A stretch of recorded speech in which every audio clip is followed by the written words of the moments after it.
The strange thing about this map is it shows features of the Earth that nobody in 1513 should have been able to know.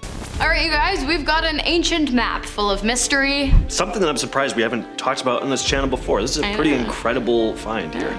And it's not like it's a new map, it's like super old, like 400 and some years old, but we'll learn about that in a second. All right, first things first, what is the Piri Reis map? Well, it's a world map drawn on gazelle skin, written in 1513 that really shouldn't exist. Why? Well, because it depicts recently discovered places and even undiscovered places with a surprising amount of accuracy, which is of course virtually impossible, but somehow it's possible. I mean, clearly it's possible, the thing exists, doesn't it? But like how? Well, I'm glad you asked. It is believed that the map was created using 8 Greco-Roman maps, 4 Portuguese maps, an Arabic map, and 1 drawn by Christopher Columbus himself. Today the map, which supposedly discovered and described Antarctica centuries before anyone else in the world, is kept in Topkapi Palace in Istanbul. Well, part of it is. You see, the entire map has never been viewed in modern times, only 1/3 of it. The rest is yet to be found. It makes you wonder though, what else could we have gotten wrong about our history? Maybe one day we'll find out. The Piri Reis map was discovered by accident in 1929 during renovations at the Topkapi Palace in Turkey. The palace was being converted into a museum when researchers stumbled on it tucked away in a dusty corner. What they found was a fragment of an ancient world map by Ottoman admiral named Piri Reis. Piri Reis was not only a skilled sailor but also a cartographer, and he had meticulously compiled this map using, as Hannah described, a number of older maps. The parts of the map that still exist show parts of Europe, Africa, the Americas, and of course, Antarctica, potentially. We'll get to that in a bit though. And for a map created over 500 years ago, this is pretty amazing, as Antarctica wasn't officially discovered until 1820 and wasn't mapped out until later, so there are tons of questions and theories surrounding the Piri Reis map. Does it contain knowledge from some lost ancient civilization or aliens? How's the thing so advanced? Now that you have some context, we're to get into the weeds. All right, let's talk about continental drift, shall we? That's right, according to the Piri Reis map, at one point in time, Antarctica was actually not all that cold, and also it was connected to South America, which is insane, but not in the way you think. The idea that Antarctica was once connected to South America makes total sense. I mean, the world used to consist of one single landmass that eventually broke away to form continents. What's insane is that the map was able to depict that. Now, I previously mentioned that Antarctica wasn't discovered until long after this map was completed, but perhaps it was. It just wasn't its own thing yet. I mean, it's entirely possible. And it's not like the map shows a frigid Antarctica nestled up next to the subtropical South Americas. The two appear to share the same climate and weather patterns.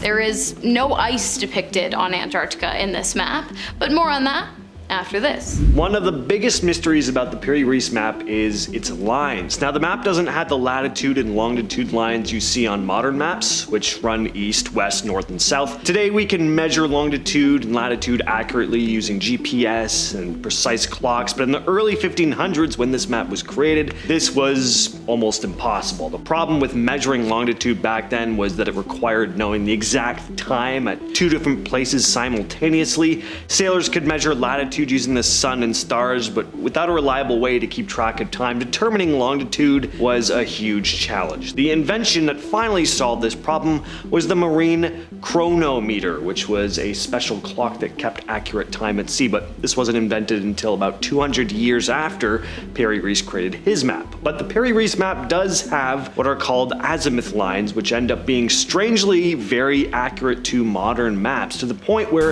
it seems virtually impossible for the map to have been created when it was. So, how did Piri Reis manage to create a map with such accuracy for the time? Well, we'll be getting into theories in a bit. Alright, let's get back to climate, specifically Antarctica's climate, and even more specifically Antarctica's climate at the time in which this map was created. A climate that was subtropical and supported a lush rainforest filled with various coniferous trees, flowering plants, giant mushrooms, and animals. While this might sound crazy to some, the map shows Antarctica connected to the subtropical region of South America, so it must be true. Well, no, an ancient map does not the truth make. But what does prove the existence of an ancient rainforest existing in Antarctica and also validate the Piri Reis map is a core sample taken by scientists in Antarctica in 2017 that shows every layer of sediment that has settled on the continent over the past 90 million years, give or take. Ancient root systems perfectly preserved in soil samples along with traces of pollen, spores, and the remains of flowering plants were all found in the core sample.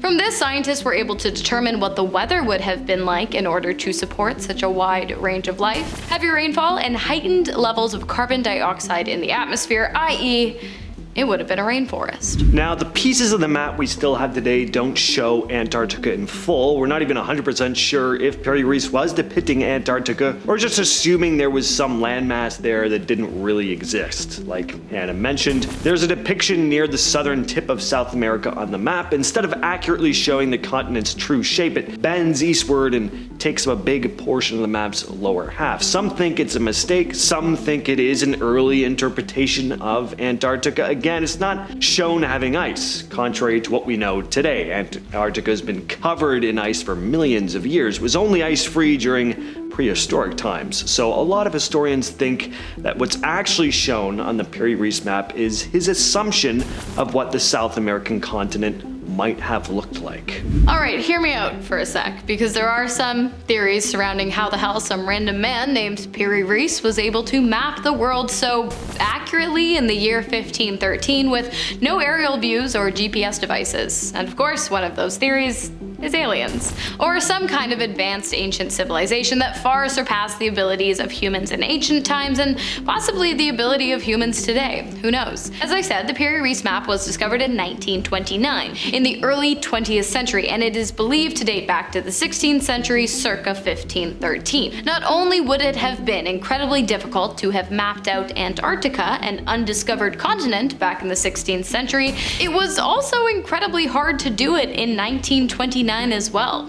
Why? Well, because Antarctica was only discovered in 1820 and it wasn't mapped out until 1983. So what the heck did Piri Reis have that we didn't until 470 years later? Well, perhaps some help from an advanced extraterrestrial being or ancient civilization with access to air travel and advanced mapping technologies. I mean, I know it sounds far-fetched, but like really, how could anyone have created this map back then with no help? I just don't buy it. I don't think he deserves all the credit.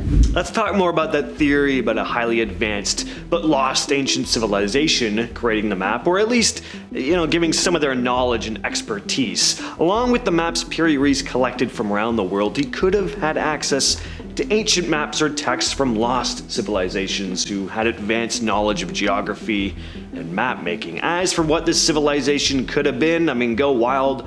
Obviously, though, Atlantis gets theorized about the most. This could explain why large chunks of the map are missing, or why so much of the information in it predates stuff we only thought became common knowledge many, many years later. Who knows? It may have all gone down with Atlantis. It's a fun idea. Another interesting thing about the Piri Reis map is that it's possible that some of it was written in code, and therefore there is some of it that we might not understand or may have possibly misinterpreted, meaning there may still be secrets hidden within the map waiting to be uncovered. Only problem is, as I said, only 1/3 of the map has been found to date. So while it is entirely possible that the world comes together and pieces the entire thing back together, with the location of each piece possibly being a clue to cracking the hidden code drawn out on the ancient hide, it's also entirely possible that the secrets of Piri Reis's world map, the second world map, are unfortunately lost to the world forever. Either that or there's actually just no code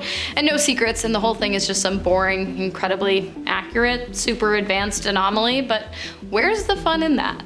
And, in terms of codes and stuff, there could be another aspect to this, a more symbolic interpretation here. Some hidden meanings to the map other than just geography. Some experts and enthusiasts of the map think that there could be areas drawn or named that might carry meanings more rooted in ancient beliefs or cultural ideas. For example, ancient cities or mythical creatures that are depicted on the map could have represented political power at the time, religious significance, or even navigational clues that were only understood by sailors of that time. The symbols and intricate details on the map has led to some speculation that it might have been more than just a practical tool for navigation.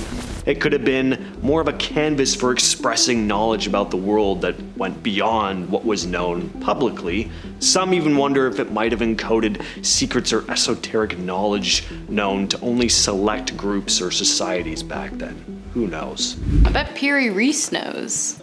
Yep. Yeah. And I bet, if we had a little Goonies crew of our own, we can go and find all those other pieces and, actually start exploring that map in full. It's like the Tootsie Pop. The world may never know. All right. Yeah. I like it. Yeah. I was not expecting you to go the Tootsie Pop route, but I'm glad you did. Sometimes just the ideas, they come to me, you guys. We'll catch you in the next video. Cheers.